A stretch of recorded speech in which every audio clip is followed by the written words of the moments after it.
Hello and welcome to the Prepared Mind channel. Welcome back one and all.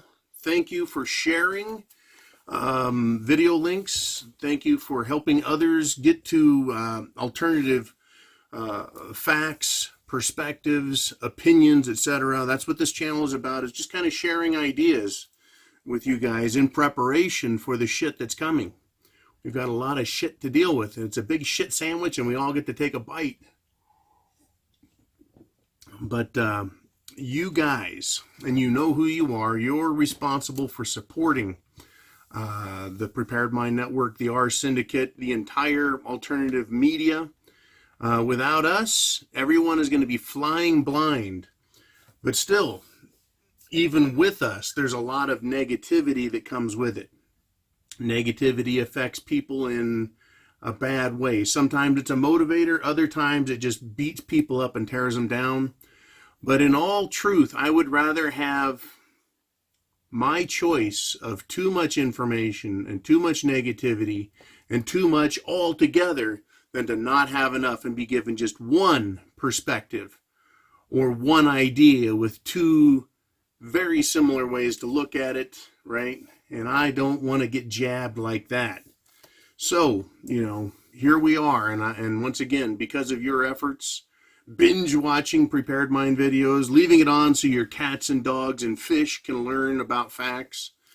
It's it's much appreciated. Without it, I couldn't keep doing what I'm doing. And because you guys support me, you encourage me to continue.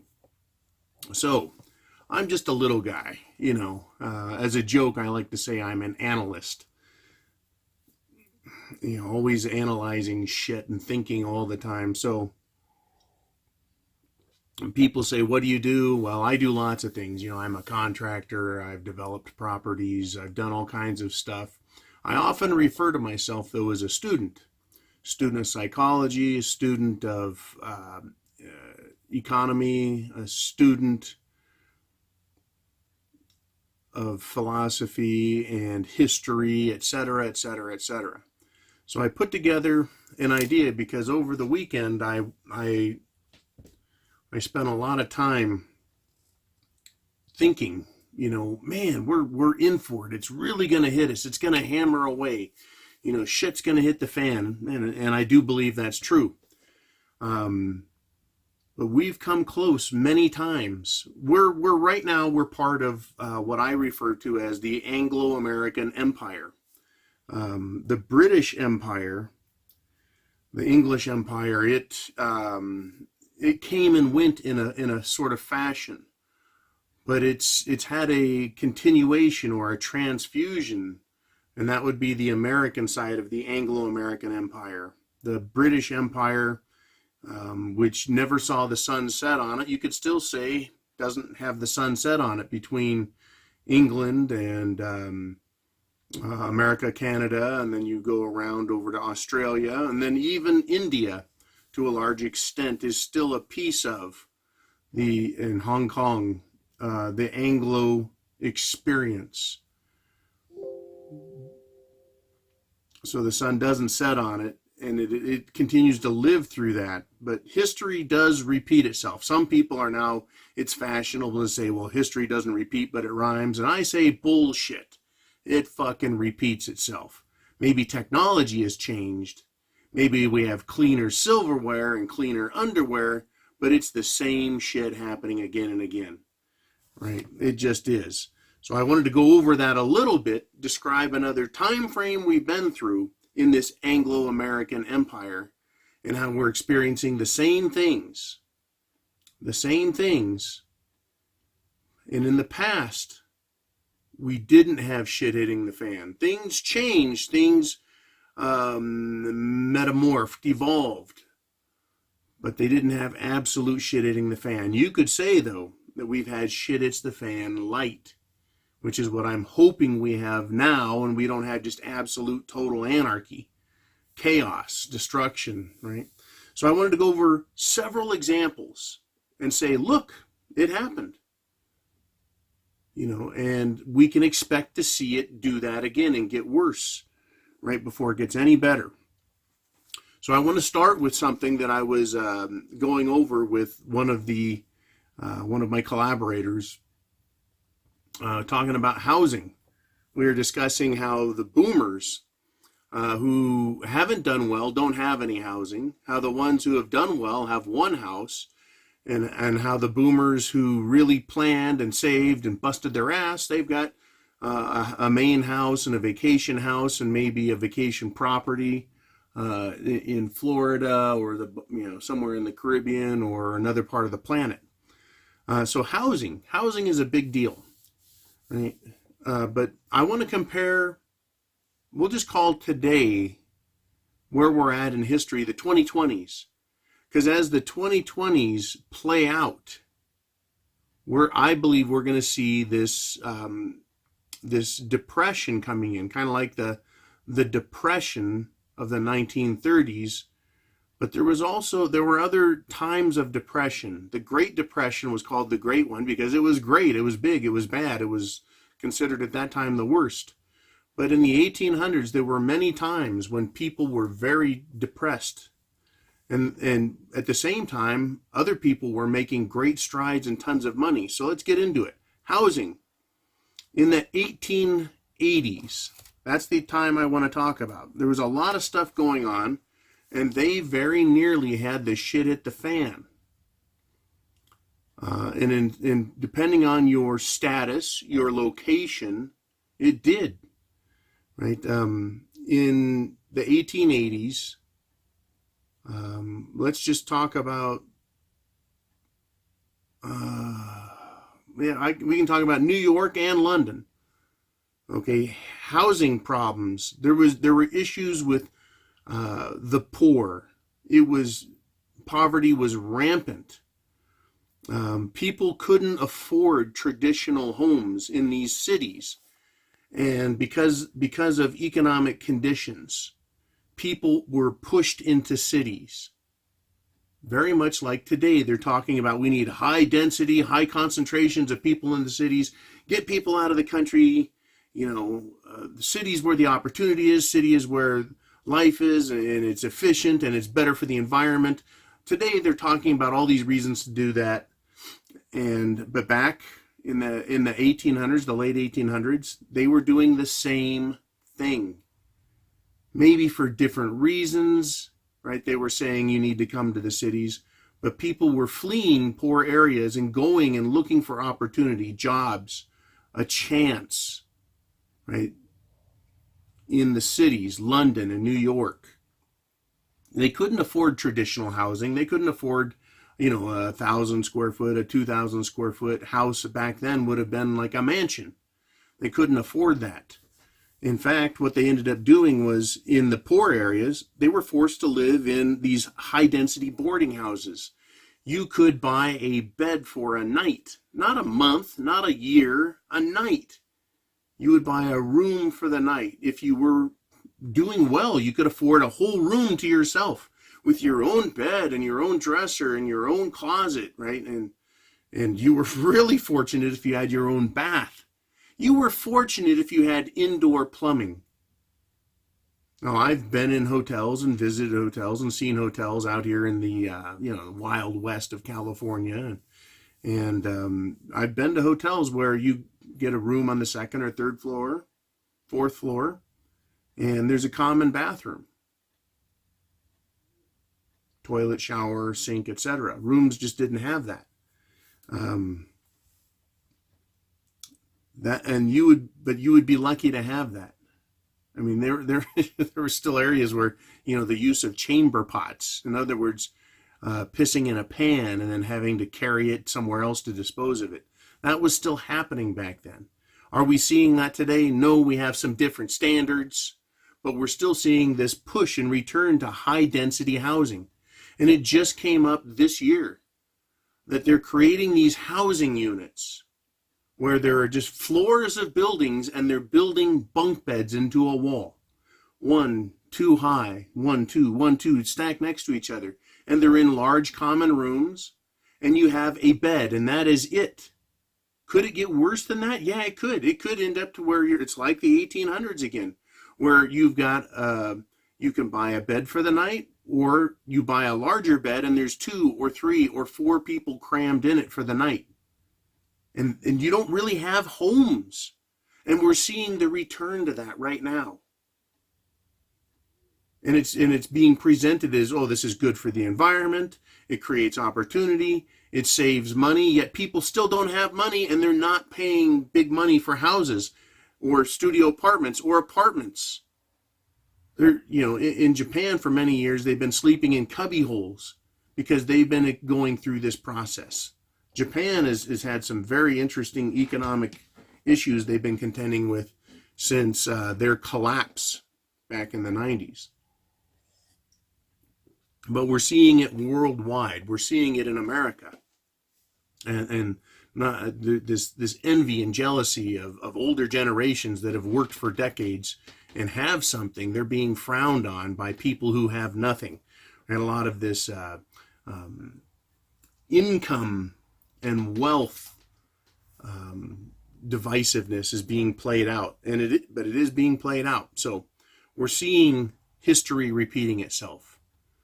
Back in the late 1800s, there was so much poverty, people were just crammed into rooms. If you didn't get a bed, you were still happy to get off the street and get to lean against a wall somewhere.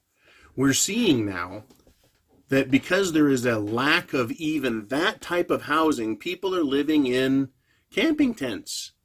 There are homeless tent cities going up in the cities, within Los Angeles, within San Francisco, within the city I live in, which is a small city, within the large metropolises, out in rural areas even, where people have found they can live off the land to a degree, they're doing it.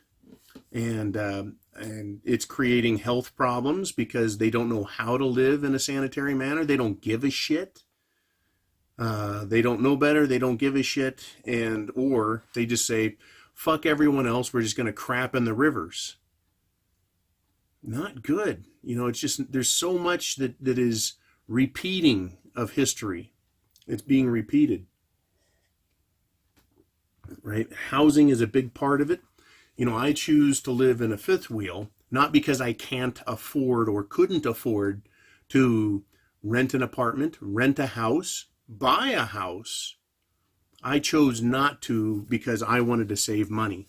And that is the tiny house phenomena that's going on. Even for people who can afford more, they're choosing to live in not squalor, not discomfort, but rather choosing a more inexpensive mode. That was done back in the 1800s. Housing or heating for housing, right? It was done with wood. This is before electricity, right? Or when electricity was just starting. But it was easier to heat a house. It was easier to clean a small house. Once again, they didn't have vacuums back then, right? Pests, vermin, vectors, bugs, right? They didn't have all the chemicals to kill spiders and ants and whatever the hell else they had to deal with.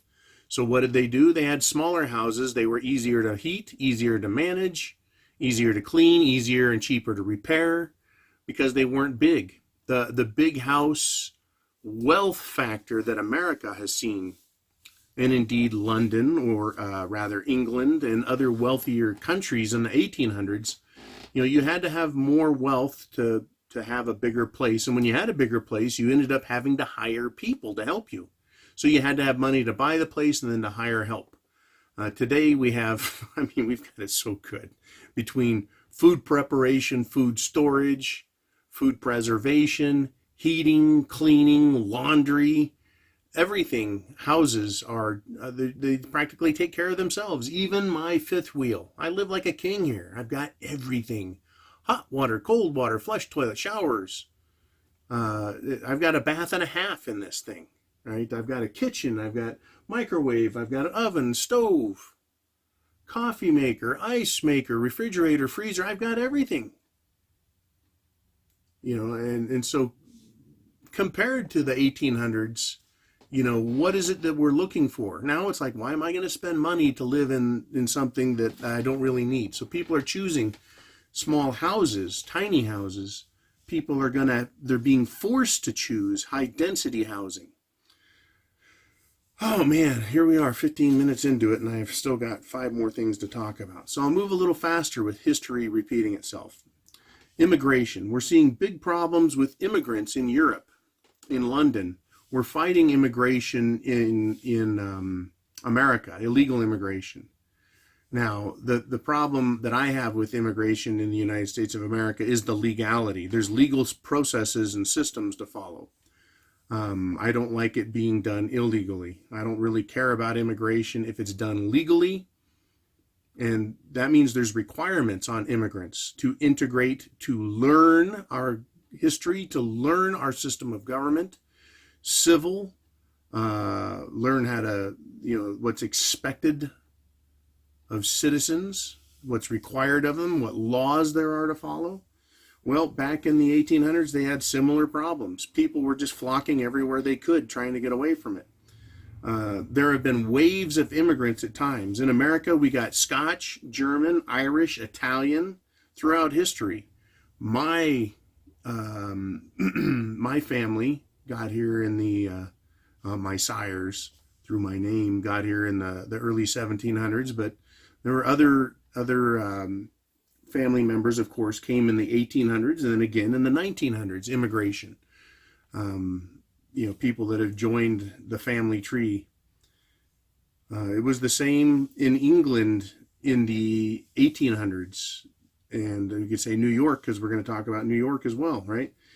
The immigrants were hated and they're blamed for problems and the crime and the trouble and the poverty that was caused by this. They took jobs. All of the same complaints we're seeing today we saw back then.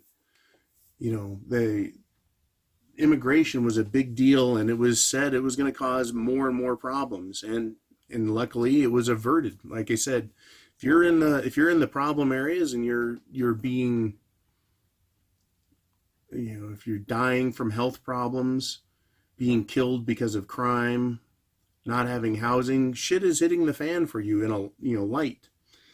Another thing that really has happened in the last couple of decades that happened similarly in the 1800s was information and media. For example, in London, they had a newspaper tax. It was removed, and they grew from 14 newspapers to 164, I believe. They're newspapers that we see, tabloids like the Star, and Weekly World News, and the National Enquirer. That's a tabloid-style paper. But guess what? They're actually more reliable sources of information now compared to the Times and the Post. Right? Those are political, ideological rags. They're propaganda pieces. At least the tabloids today are giving us the news. Well, guess what? In the late 1800s, it was the same way. The traditional upper crust getting their prescriptions filled through their newspapers. They were being competed with by these upstarts, these tabloids. The printing press gave an incredible amount of power to the people. And today we have the internet. I'm an example of it. I'm just an analyst. I'm just an amateur. But I can reach thousands and tens of thousands of people. And I have well over eight digits, millions and millions and millions of views on the Prepared Mind videos because of this system, right? So information,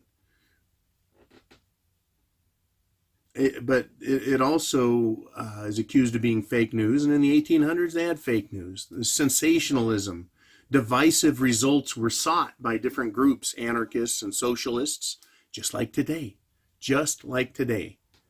Anarchists and socialists. But what do? Right?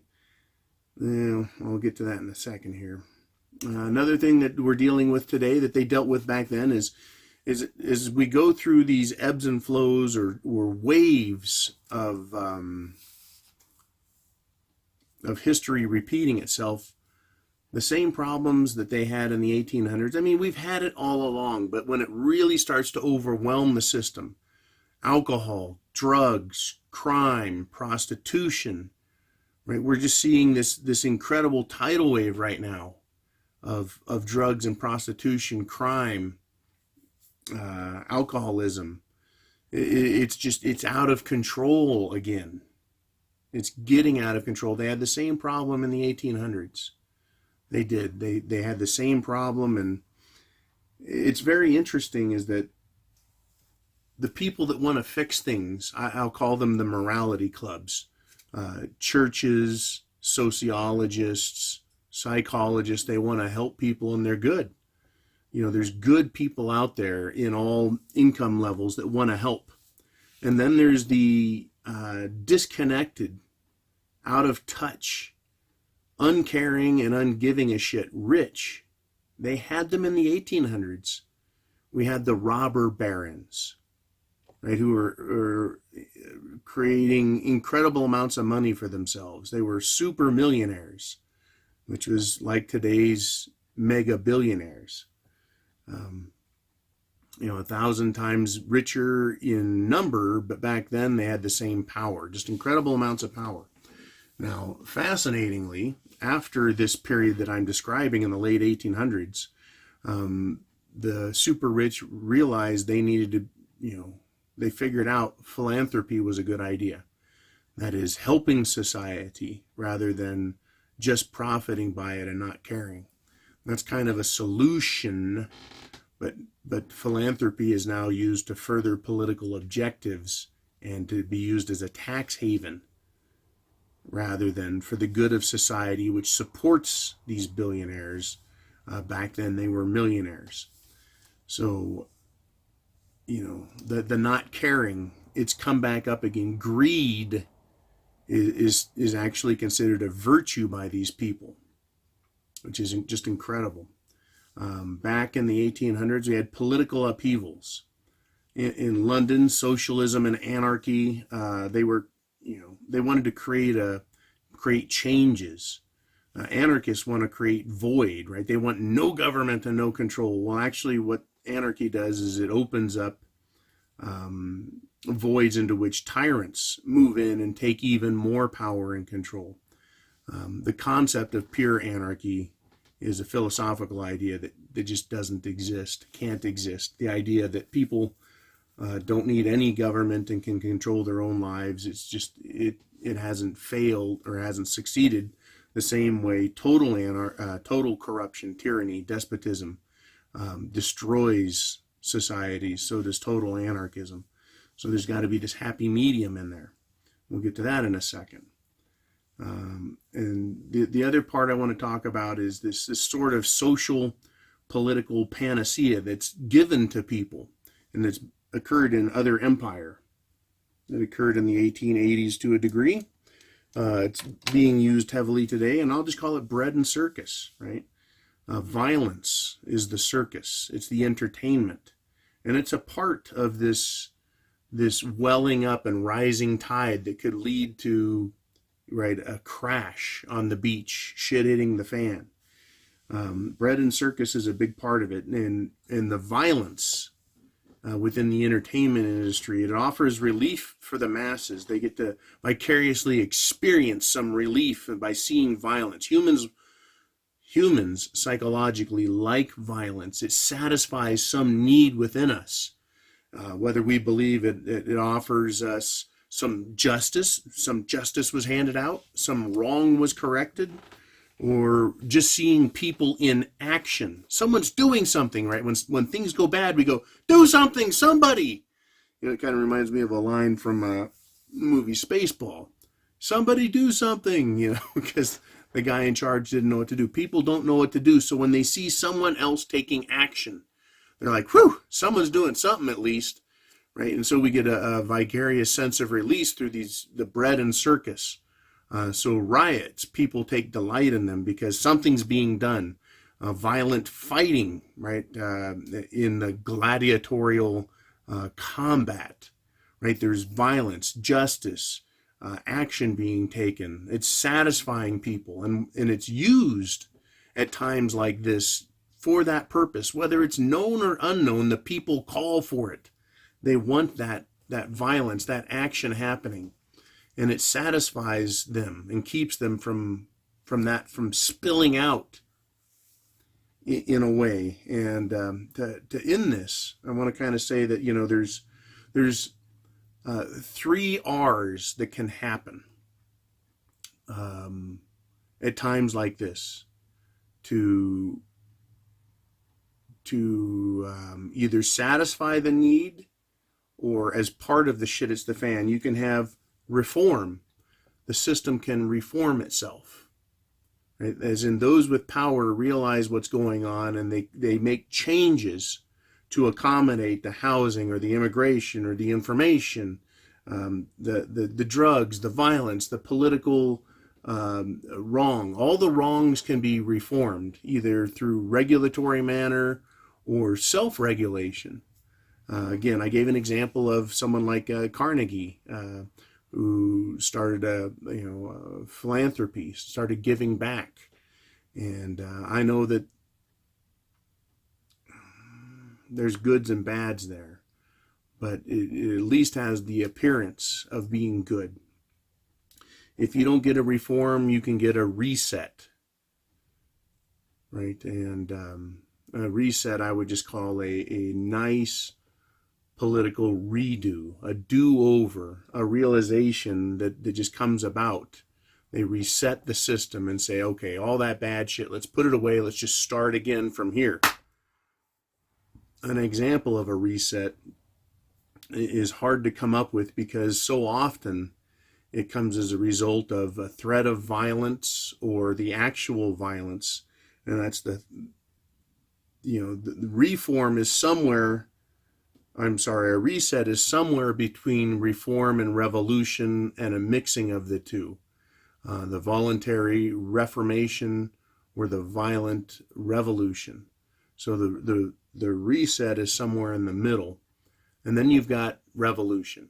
And by revolution, I mean violent revolution. We've seen many examples of it, different levels of success as a result of it.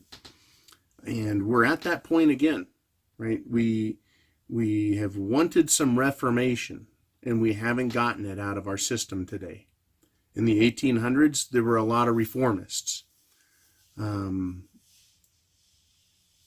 And very nearly, they got some revolution. Now, we had, of course, the revolution in America, 1776. France had its revolution in the 1790s. England, back in the 1600s, killed their king because he was a traitor, and they found him guilty and killed him. But they got a bit of a reform there. They got a reset. They said, well, that was a bad king, but let's keep the good parts of our system. And so that was a bit of a reset for the English. What the king did was he basically canceled Parliament and said he'll serve by decree, right? The king runs everything. And now it's back to, well, the monarchy is just a figurehead, even though they are not just a figurehead, but the people believe it to a large degree, and they act like it works, and they act through Parliament and govern themselves. But don't you worry, the Queen of England and the royals, they actually own the country still, regardless of what people think. Just like here in America, we don't really own anything. Try not paying your taxes and see how much you own. You don't own your property, your car, or even yourself. But we're allowed to think we do. Anyways, let's get back to the idea of revolt. Revolution for our republic here in America. Revolution for democracy in France. How did that work out? And then revolution in the early 1900s for Russia to bring in socialism. And how did that work out? How many people lived, prospered, were murdered, died, and thrown under tyrannical government control? Republics, democracies, and communist ideas all have their conceptual benefits, but how do they truly play out? I think that communism is like living under shit it's the fan all the time. Prosperity is really hard to find in this world. And it requires a lot of things to go right. You need vast resources, food, and work, and prosperity. And if you don't have that, it gets harder and harder. Ask Venezuela how they're doing with socialism right now. They have a lot of oil. That's their resource. That should be their wealth. And instead, it's been squandered and hurt, and the country has just fallen into disrepair. Shit, it's the fan. That's what we're looking at, and we're seeing history right now repeating itself. We're not just seeing little bits of these problems I just discussed with what we need: food, water, shelter, clothing, medicine, means of self-defense. Hey, food. Yeah, people were starving in the late 1800s. Water. Yeah, water was shit back then. They didn't, like I said, people just crapping and pissing in rivers. We're seeing that developing again. Food, water, shelter, homes, housing. I've described how people are moving out of housing. They can't afford it because of a number of reasons, and one of them is the money printing and the fact that wages don't keep up with inflation, and people can't afford housing. Right? So food, water, shelter, clothing. Clothing is not a problem. That's terrific. I'm glad for that. Right? Medicine. Yeah, the cost of medicine is out of control. The government's telling you you have to have medicine. If you don't, we're going to tax you and punish you. So you have to, and so that's an expense that a lot of people don't need to have because they're young and healthy. But the older and sickly want it cheaper, so they're trying to make everyone pay for it. Right? And then this idea of self-defense. Well, the state will take care of you. We've got police and military, and we'll push you around and make sure you know what's going on. Yeah, we need government. As I mentioned before, you can't have anarchy. People don't know how to behave quite that well. At the same time, tyrannical government uses the police, and the police become a power unto themselves, the policing power and authorities, and they become abusive. And you can see that in the 1800s. The police, if they got out of hand, they would end up getting in fights with crowds. Today, with modern technology, they can really beat the shit out of us with sound cannons, heat cannons, tear gas, rubber bullets, real bullets, batons. Right? Their policing techniques, methods, and tools are much greater. So people tend not to fight in the streets. But regardless of all this technology they have, guess what they're doing? Look at the yellow vest protest in France, which has gotten out of hand. They don't care. Shoot them, gas them, water cannon them, beat them with sticks. People have fucking had it. What's going on in Hong Kong? Right? Hong Kong, everyone's watching right now. Massive economic center. It was a British empire, and now it's going over to the Chinese empire. And the people don't want that. They don't want it in a bad way. And now they're protesting over everything. They don't even know what they're protesting for, because what they protested against has been changed again, but they're still protesting because there's other problems. It wasn't just one thing, but that one thing was used as an excuse to start the protests, and now all the little problems are there, making themselves known, whether it's housing or information or finance, right, or wages, the value of life. So you've got Hong Kong, Bolivia, Chile, Venezuela, Brazil, Argentina, Turkey, Syria, Iraq, Iran, France, Spain, Italy, England. Oh, Jiminy Crickets. If I keep going, I know where all the protests are being held. And I'm not talking about 2 or 3 people standing around with a placard. I'm talking about people who are out in vast numbers and extremely pissed off for any number of reasons. But they're willing to face beatdowns and risk their lives. That's how upset they are. Not to mention America. American police are very heavy-handed, and we're still having protests. And the difference in America is we can erupt into a shooting war because America, we love our guns. We have our Second Amendment, and we say that is there in case government gets out of control. And government is showing us that they want to get out of control. It is a very precarious situation. And as all the problems pile up, much like a wave, a tsunami, tidal wave, where the water meets the land, the rubber meets the road, right? Where problems in our minds meet reality, we can have that wave crashing down, a big accident, shit hitting the fan. So we need to be prepared for it, but understand this has happened before. And it can resolve itself through reformation. It can reset somewhere in between, or it can end up in a really messy revolution type situation where there's people just fighting, and then, it's going to create a vacuum. Something is going to end up coming in and replacing it. That's what we're looking at, and that's why I think you need food, water, shelter, clothing, medicine, means of self-defense, a plan, so that you can deal with what's coming. It's a scary world, folks. All kinds of stuff going, and this is not the first time it happened. This is not new ground, and history is repeating itself. It's doing a lot more than just rhyming and humming a tune, right? It's drums being beaten. Doom, doom, doom, right? Drums. Bam, bam, bam. And it's getting louder and it's getting closer. So get prepared. Chance favors. The prepared mind is yours. Semper Fi, always faithful. And Godspeed to America and you. And the world.